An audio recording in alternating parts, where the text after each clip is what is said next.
Посилните реакции во јавноста откако се покажа дека го нема потребното работно искуство за оваа позиција, за време на јавното представување во собранието покаже и непознавање на оваа област. Кандидатката за членка на Комисијата за спречување и заштита од дискриминација, Џихан Ахмет, ја повлече кандидатурата. За незината позиција повторно ќе биде распишан оглас.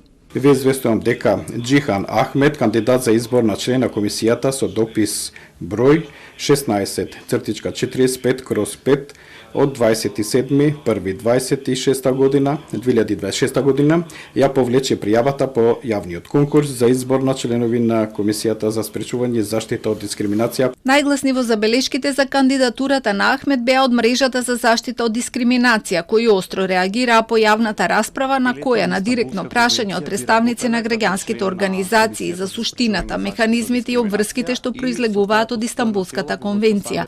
Таа не даде конкретни одговори, туку говореше за денешен Истанбул и за правото на носење марама за време на владењето на Мустафа Кемал Ататурк. Двајцата други кандидати, Наташа Амдиу и Лимко Бејзаровски, се избрани за членови на комисијата. Бејзаровски е всушност реизбран затоа што и досега беше член, а и поранешен председател на оваа комисија. Пратениците денеска го реизбраа и новостариот состав на Државната изборна комисија. Нов е само председателот Бојан Маричич, кој е предлог на СДСМ. Досегашниот председател Борис Кондарко ќе биде член на комисијата, а за подпредседател е повторно избран Абдуш Демири од БЕСА. ВМРО ДПМН и ДУИ ги задржаа досегашните членови Александар Даштевски, Ангелчо Ристов, Светлана Карапетрова и Дитмире Шеху.